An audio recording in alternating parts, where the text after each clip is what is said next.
ভোজন রসিক বাঙালির 12 মাস পিঠে পায়েস এইসব তো লেগেই আছে।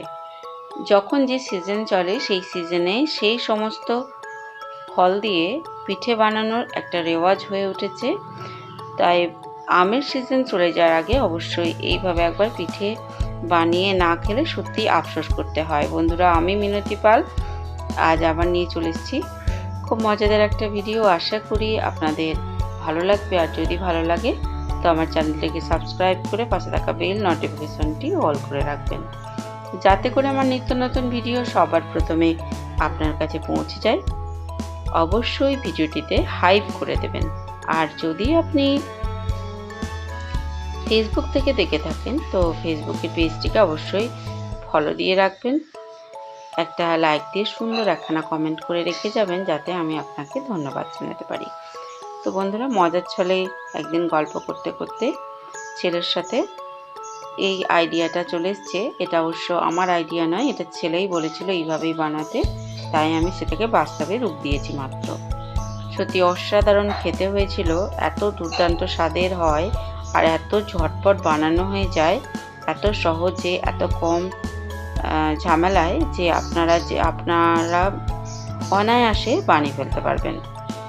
আর এত সুস্বাদু, সত্যি বারবার বলছি, কারণ না বানিয়ে খেলে কিন্তু এর স্বাদ বুঝতে পারবেন না। আর যারা খেয়েছেন তারা তো জানেনই, যারা খাননি তারা অবশ্যই এইভাবে একবার বানিয়ে খাবেন।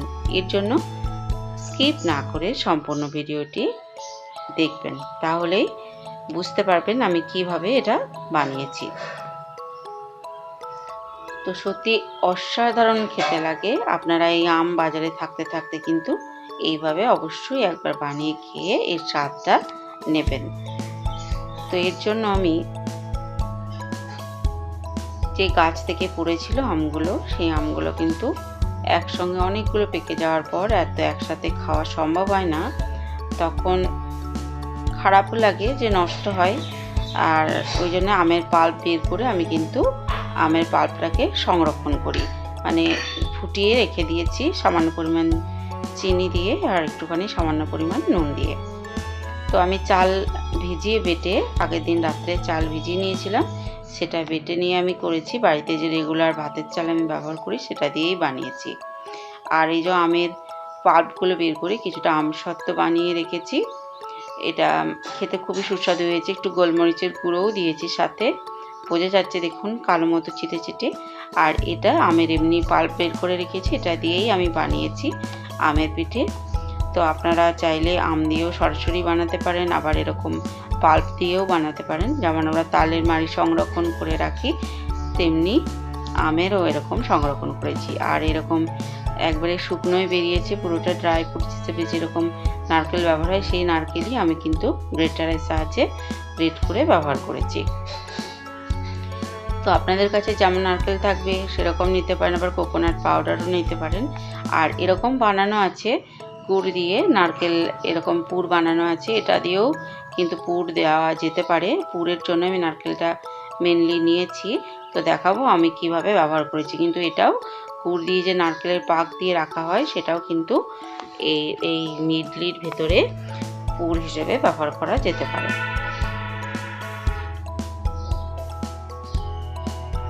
তো আমি কিন্তু এমনি নারকেল দিয়েই বানিয়ে নিয়েছি পুরটা, এর জন্য কোনো পাক করিনি। এমনি নারকেল কোড়ার সাথে আমুল আর চিনি মিশিয়ে এই পুরটা মিশিয়ে আমি বানিয়ে নিয়েছি।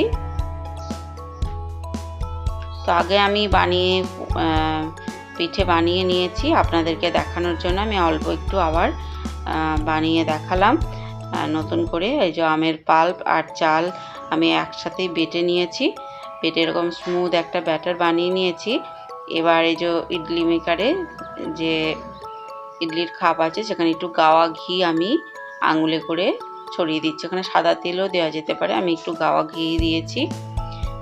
তো আমার ছেলেই বললো, মা এইভাবে পুর ভরা ইডলি বানাও।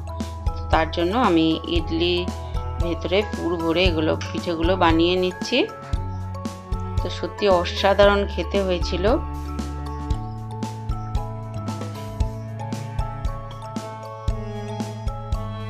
সামান্য পরিমাণ দিয়ে আবারও একটু মাঝখানটা চেপে দিয়ে পুরটা বসিয়ে দেওয়ার পর আবারও দিয়ে দেব।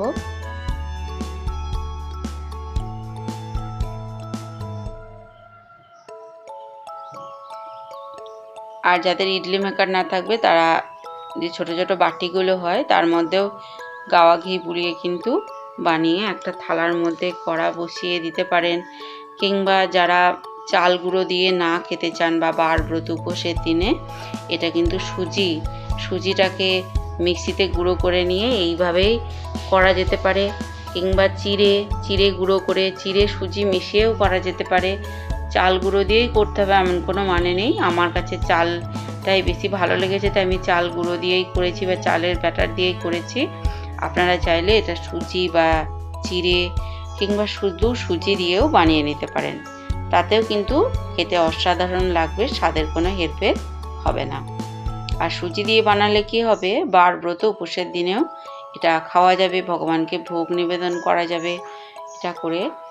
তো নারকেলের যে পুরটা বানিয়েছি সেটা দিয়ে দিলাম, দিয়ে আবারও কিন্তু ঢেকে দিচ্ছি সামান্য পরিমাণ ব্যাটার দিয়ে। তো হাত দিয়ে দেওয়াটাই বেশি মনে হচ্ছে আমার সুন্দর হচ্ছিল, ওই জন্য শেষে আমি একবার হাতটা লাগিয়ে সুন্দর করে ফিনিশিংটা দিয়ে নিচ্ছি।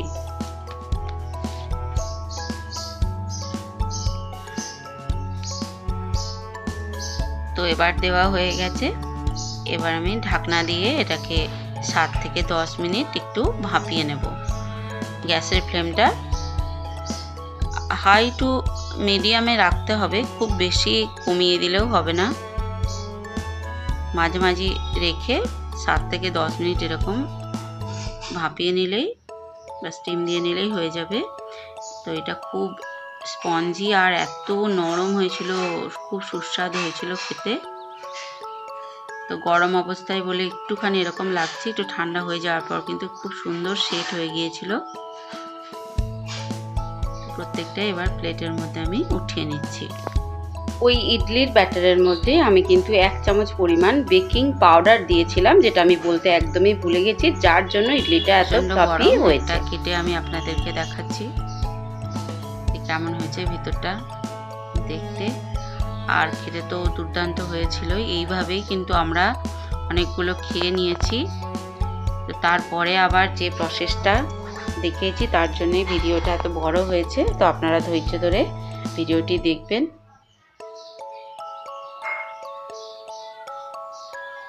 দেখুন কতটা লোভনীয় দেখতে হয়েছে, আর খেতে হয়েছিল খুব সুস্বাদু। তো আপনারা যারা খেয়েছেন তারা স্বাদ জানেন, আর যারা খাননি তারা অবশ্যই এইভাবে একবার বানিয়ে খান। আর এটা শুধু আম দিয়ে না, এইভাবে আপনারা কাঁঠালের পাল্প বের করেও বানিয়ে নিতে পারেন। এখন তো কাঁঠালের সিজনও চলে এসছে, কাঁঠালও যদি গলে যায় বা বেশি পাকা কাঁঠাল অনেকে পছন্দ করেন না, সেক্ষেত্রে কাঁঠালটাকেও যদি এরকম ব্লেন্ড করে নেওয়া হয়, এইভাবেই কিন্তু পাল্প বের করে ফুটিয়ে কিন্তু করে নেওয়া যেতে পারে।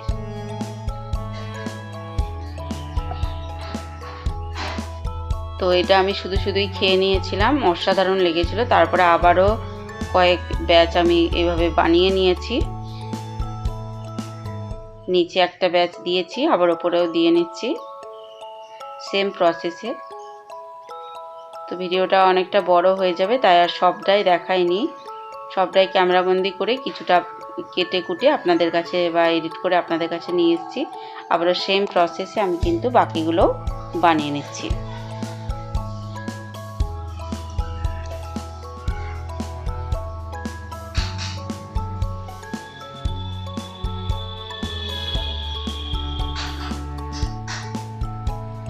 এই পিঠে যে কি নাম দেব আমি নিজেই ভাবতে পারছিলাম না। তো ছেলে মজা করে বলছে, মা এটাকে আমলি বলা যেতে পারে, কারণ লিটা তো রাখতে হবে, তাই আমলি বলা যেতে পারে। তো আমি হেসে বলছিলাম ঠিক আছে তাই বলবো, আমলিই বলবো। তো অসাধারণ, সত্যি দেখতেও যেমন সুন্দর আর খেতেও তো খুব সুস্বাদু হয়েছিল, সেটা আর বলার কথা রাখে না, দেখে নিশ্চয়ই বুঝতেই পারছেন। তো আবারও সেম প্রসেসে সমস্ত প্লেটের মধ্যে উঠিয়ে নিচ্ছি। এগুলো দিয়ে কিন্তু আমি যেটা করব সেটা কিন্তু অবশ্যই দেখবেন।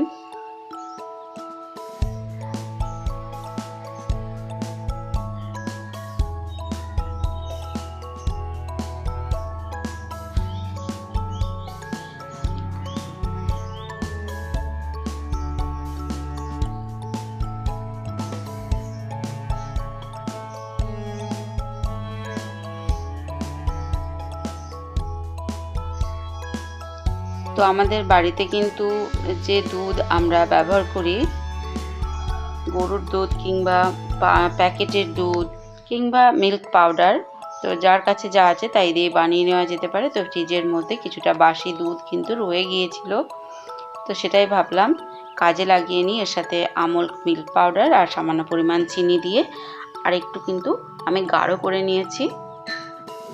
তো এটা অনেকভাবেই সার্ভ করা যেতে পারে, সবগুলোই খেতে সুস্বাদু লাগে। তবে সবথেকে বেশি যেটা সুস্বাদু লাগে সেটা আমি আমার অভিজ্ঞতায় বলবো, কারণ জীবনে প্রথমবার আমি এই পিঠেটা বানিয়েছি। অনেকে অনেকভাবে বানিয়েছে, কিন্তু আমার এটাই সবথেকে কম ঝামেলার বলে মনে হয়েছে। তো সরাসরি প্লেটের মধ্যে এইভাবে দুধ দিয়েও সার্ভ করা যেতে পারে। এটাও কিন্তু খেতে খুব ভালোই লাগছিল।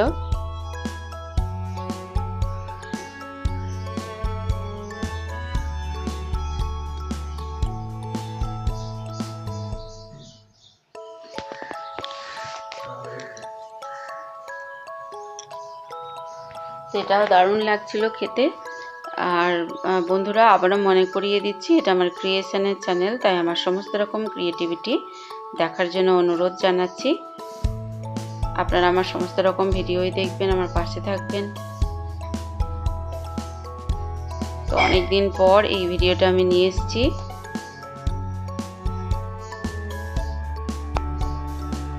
তো এভাবে করে সার্ভ করে নিয়েছিলাম, এভাবে করেও খেয়েছি। তো এর থেকে বেশি ভালো লেগেছে ওই যে সসপ্যানের মধ্যে বাকি দুধটুকু রয়েছে, তার মধ্যে কিন্তু কিছুটা আমি ভিজিয়ে দিয়েছিলাম, ভিজিয়ে ঢাকনা দিয়ে দিয়েছিলাম।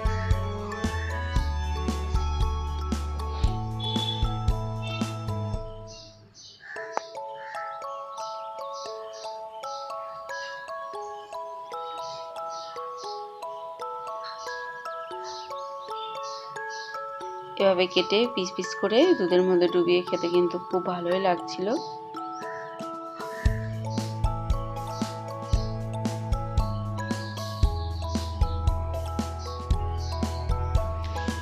হ্যাঁ, আর বন্ধুরা, আপনারা যারা আমার কবিতা শুনতে চান অবশ্যই আমার কবিতাগুলি গিয়ে চ্যানেলে গিয়ে শুনে আসতে পারেন। এই একই চ্যানেলে দেওয়া আছে, কারণ আমার এটা ক্রিয়েশনের চ্যানেল, তাই আমার সমস্ত রকম ক্রিয়েটিভিটি কিন্তু আমি এই একই চ্যানেলে আপনাদেরকে দেখিয়ে থাকি। তো আপনারা অবশ্যই আমার কবিতার ভিডিওগুলো দেখবেন। আমার কিছু আঁকাও রয়েছে, সেগুলো দেখতে পারেন গিয়ে। তো কেমন লাগলো অবশ্যই তারপরে কমেন্ট করে জানাতে ভুলবেন না। তো সসপ্যানের মধ্যে কিছুটা দুধ ছিল, তার মধ্যে আবার কিছুটা ইডলি আমি ভিজিয়ে রেখেছি। তো এই কিছুক্ষণ ভিজিয়ে রাখার পর কিন্তু দুধটা যখন আরও গাঢ় হয়ে গেছে, তখন কিন্তু আবার সার্ভ করে নিচ্ছিলাম। অসাধারণ খেতে লাগছিল, দারুণ দারুণ দারুণ, সত্যি অসাধারণ। মানে এত ভালো লেগেছে যে কি বলবো। আমি এতদিন আফসোস করছি যে আগে কেন আমি এটা বানাইনি, এর স্বাদ কেন আমি আগে পাইনি। আর এর মধ্যে একটু একটু আমের কুচোও রয়ে গিয়েছিল, সেগুলো মুখে পড়তে সত্যি অমৃত লাগছিল একদম।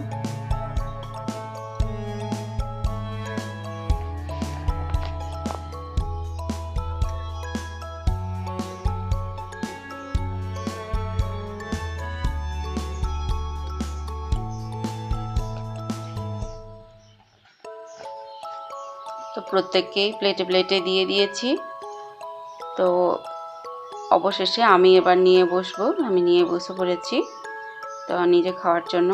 এইভাবেও একটা খেয়ে দেখলাম, অসাধারণ হয়েছে। আবার কিছুটা রেখে দিয়েছি বাসি খাওয়ার জন্য। যেটা বাসি রেখেছি সেটাই কিন্তু সব থেকে সুস্বাদু খেতে হয়েছিল। পরের দিন রাখার পর কিন্তু আমার ভাগে খুবই কমই ছিল, কেননা ছেলে বেশিরভাগটাই খেয়ে নিয়েছে। মানে ওর এতটা ভালো লেগেছিল, বলছে মা তোমার জন্য রাখতে মনে হচ্ছে আর ইচ্ছা হচ্ছে না, মনে হচ্ছে পুরোটাই আমি খেয়ে নিই, এত সুস্বাদু হয়েছে। তবে মানে যেদিন বানিয়েছি সেদিনের চাইতে, মানে টাটকাটার চাইতে বাসি যে পিঠেটা ছিল, যেটা রাখা ছিল ফ্রিজের মধ্যে, তারপর আমি বের করে দিয়েছিলাম, সেটা কিন্তু সব চাইতে খেতে সুস্বাদু লেগেছে।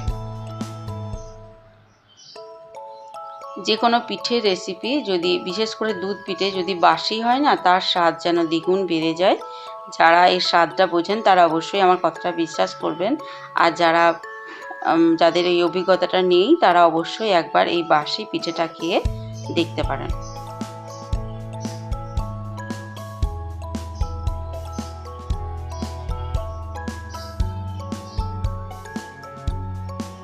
দেখছেন কতটা লোভনীয় দেখতে লাগছে। আর এই হচ্ছে সেই বাসি পিঠে। তো ছেলেকে দেওয়ার পর ও আমার জন্য এইটুকুই ভাগে রেখেছে, বেশিরভাগটাই খেয়ে নিয়েছে। সেটা আমি আপনাদের সাথে একটুখানি শেয়ার করে নিচ্ছি। তো কি বলবো বন্ধুরা, সত্যি মুখে দিলেই একবারে অমৃত যেন মিলিয়ে যাচ্ছে। আর এত সুস্বাদু হয়েছে সত্যি, মানে বলার কথা না। তো আমি তো এবার প্রত্যেকবার এরকম বানিয়ে খাবো, এটাই মনে মনে রেখেছি। তো আপনাদের ভিডিওটা কেমন লাগলো অবশ্যই কমেন্ট করে জানাবেন, পাশে থাকার অনুরোধ জানাচ্ছি। আবারও মনে করিয়ে দিচ্ছি এটা আমার ক্রিয়েশনের চ্যানেল, তাই সমস্ত রকম ক্রিয়েটিভিটি দেখার অনুরোধ জানাচ্ছি। তবে আজ এই পর্যন্ত। সবাই খুব ভালো থাকবেন, সুস্থ থাকবেন, আর আমার পাশে থাকবেন। এতক্ষণ সাথে থাকার জন্য অসংখ্য ধন্যবাদ জানিয়ে এই ভিডিওটা এখানেই শেষ করছি। নমস্কার।